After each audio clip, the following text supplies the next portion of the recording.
What's up guys, today we're going to be doing 3 budget laptops for college students on a budget.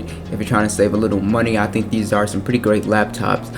So let's go ahead and get started. So first up, if you're looking for an extreme budget laptop, this is the RCA Cambio. This is one we actually had on the channel. Once upon a time it was 80 bucks when I reviewed it. It's 108 right now, but it's still the cheapest one on this list. So it is a 10.1 inch display. It is a 2-in-1, like I said, 32 gigabytes of built-in storage. You also have the Intel Atom processor, which actually was pretty fast. It wasn't terribly slow like most people say. 2 gigabytes of RAM, and it does include the keyboard. So what I really liked about this was the display. Usually on these cheap tablets or laptops, they usually have bad displays. This was actually an HD display, 1280 by 800, and it was an IPS display, which means the colors didn't wash out. So what I liked about this, you had pretty much everything in it: Bluetooth, a micro SD card. The battery life was decent, 6 hours. So what I liked about this was that it does have Bluetooth, so you can add another keyboard, because the keyboard was pretty small, I'm guessing, for most normal people. A lot of people want to know about gaming and stuff like that.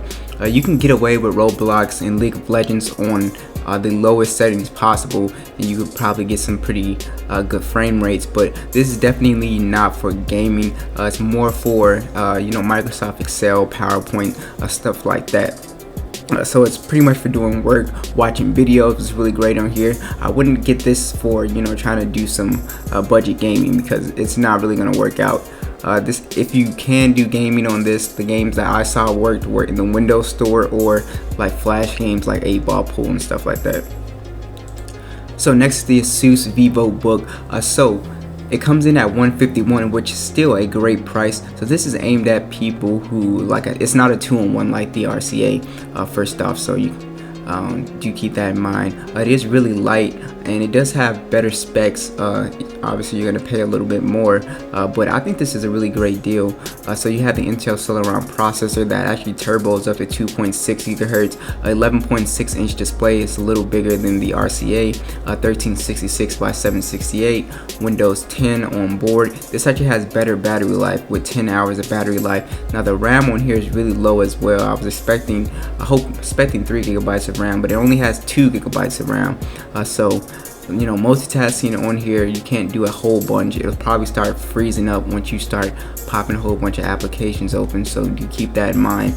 Gaming on here, you can probably get away with playing Roblox, League of Legends, Minecraft, old games like San Andreas, but it's most likely going to be on low settings. So people always ask me about gaming on these budget laptops. They're really hard to do with such specs that aren't that great, but this has a great design. It's very lightweight. The keyboard is really nice and big for people, and this actually has USB Type-C on here, which is really awesome as well. Now the last laptop on here is the Apple MacBook Pro. This is the 13.3 inch, and it comes in at $460. This is for the power user on a budget, and people who want to use a Mac. So I really like this at the price. It is refurbished, but sometimes these refurbished laptops, you gotta understand, nothing's really wrong with them most of the time. So it's pretty much almost like a brand new laptop. So 4 gigabytes of RAM with this model. It is a 2.5 gigahertz, 500 gigabytes of storage. So this has some really nice specifications for the price. Again, it is refurbished. You have a really nice display, 1280 by 800. It is an LED display, which I really like. So this is pretty much for people who want to do some multimedia stuff, like you want to use GarageBand, FL Studio, iMovie, stuff like that, Final Cut Pro. You want to do a little bit of that on these Mac laptops. I think this is a really good deal, and also you get very great hardware with this guy too, hardware that'll last a lifetime pretty much. So this is a laptop aimed more at people who are into multimedia. I think this is pretty much a great deal still, really. Don't be scared of refurbished products, and that's pretty much it. I'll see you guys in the next video.